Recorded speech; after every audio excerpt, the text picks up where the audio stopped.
So nearly 5 years ago, I became CEO of our family's 50-year-old trucking company. And since that time, my team and I have increased our revenues by nearly 5 times. I'm here to tell you what it was like to lead hockey stick growth as a high school dropout. For those of you not familiar with business growth charts, this is a hockey stick growth chart. It features a period of decline followed by several years of exponential growth. My grandfather started our business in 1963, and for 50 years, he and my forefathers worked 16-hour days to produce just enough to survive as a company. I had the privilege of becoming CEO of this company right at that big red dot at the age of 30. But when you're looking for a leader for an established company such as ours, a high school dropout should not be at the top of your list. But that was my resume. In fact, had I graduated, I highly doubt that the caption under my yearbook photo would have read, "most likely to succeed in business."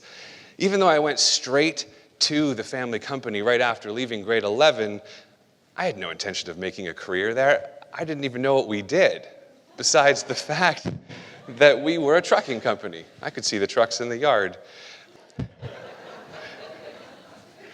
So, after a while, and after 5 more cousins joined the family business, it became apparent to me that we could not sustainably employ all of us in the business. There just wasn't enough in our small agricultural supporting business to sustainably employ us all.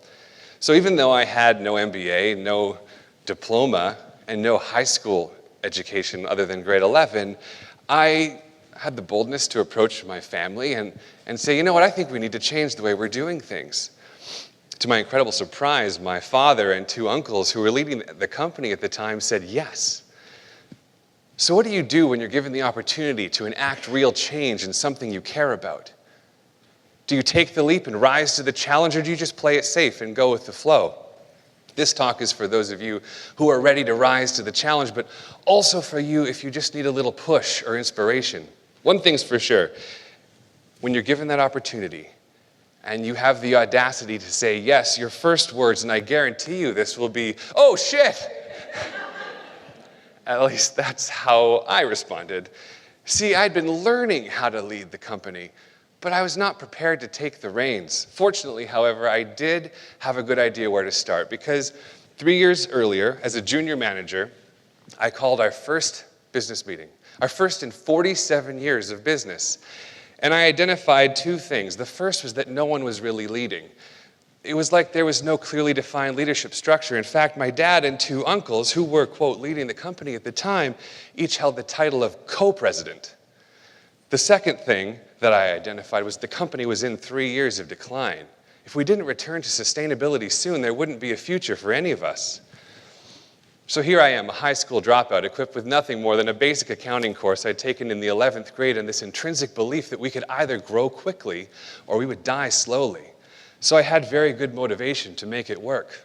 Learning on the fly, I assembled an executive team, formalized our corporate structure, and identified 3 strategic areas. The first was that we were going to need to drive growth. The second, we would need to learn to face our fears. And the third was that we would need to believe in ourselves.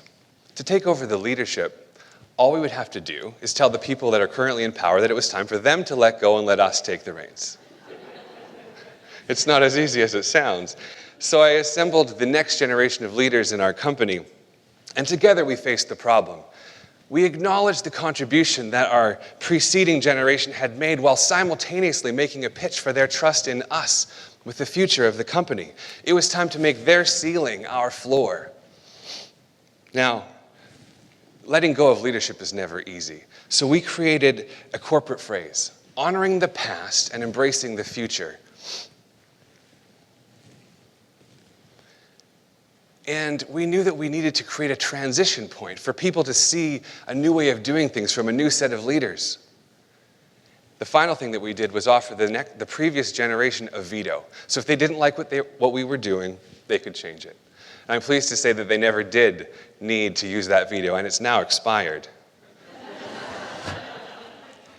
So now we have control of the company. The buck stops here. Being in charge brought an entirely different dynamic. the first thing that my team and I did was conduct an employee engagement survey. We wanted to see how things were in the company.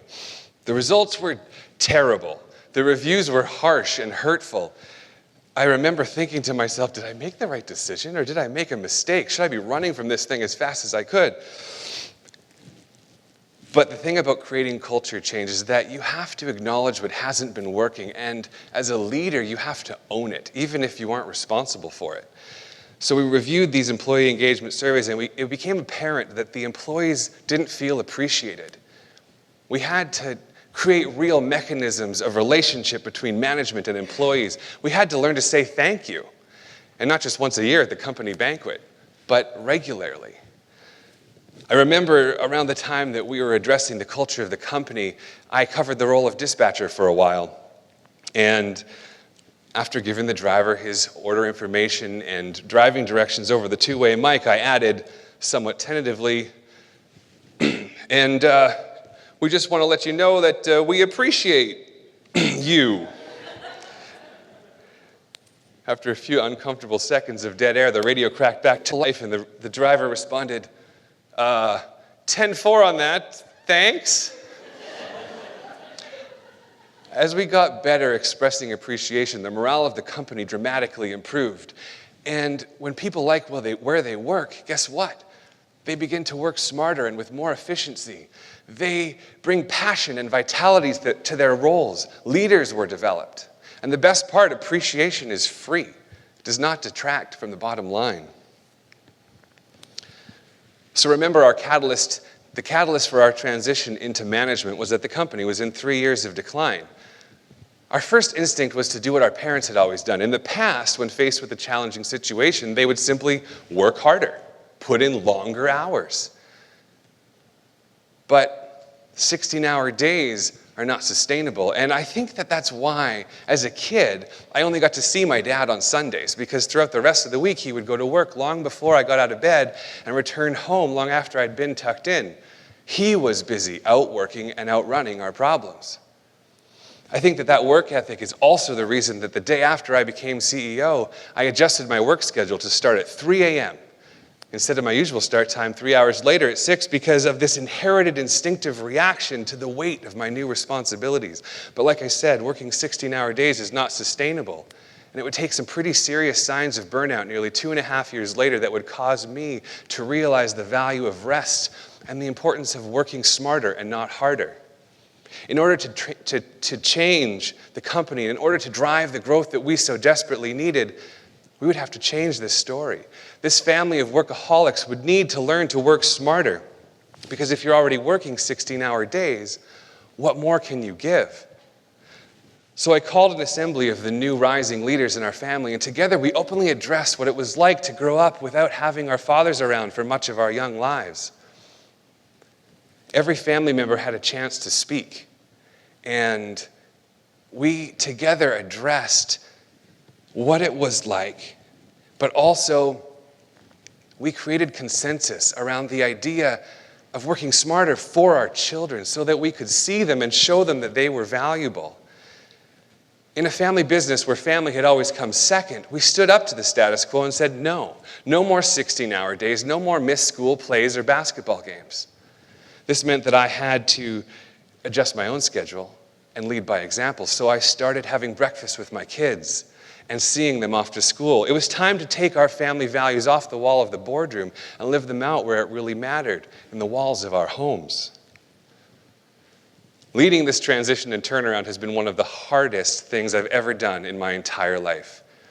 Creating change and leading growth in something you care about is physically, mentally, and emotionally exhausting, but it's also worth it.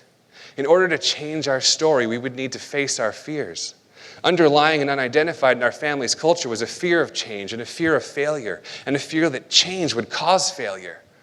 But the thing about fear is that it's always facing us. It takes courage to lift our heads, open our eyes, and face it right back. And for me, that meant taking a group of people from a place of never enough and leading them to an understanding of abundance and opportunity.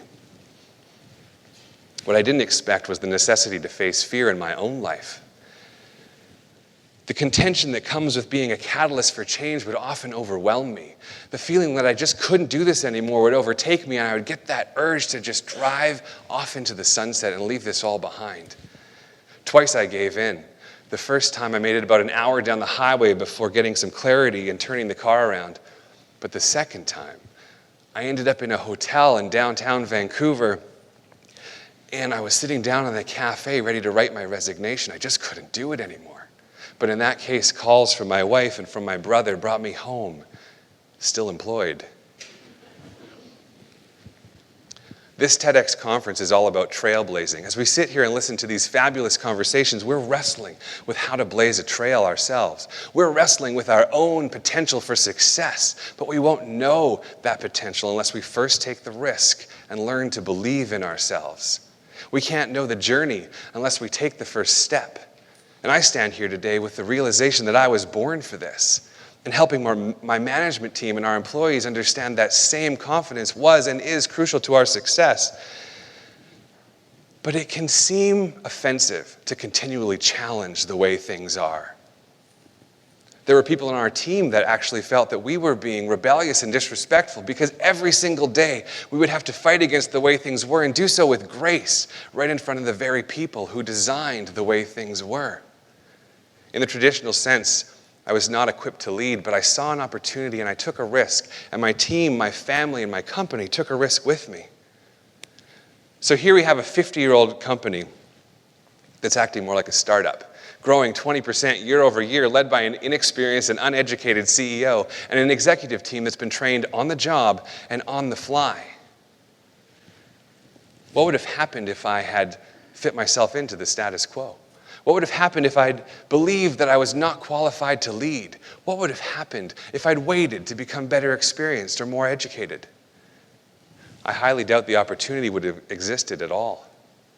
Because an opportunity had presented itself with a somewhat urgent time frame in which action needed to be taken. We could either grow or die, and I chose to take the risk, and the best thing that I can do with you is give you a reminder of why you take the risk.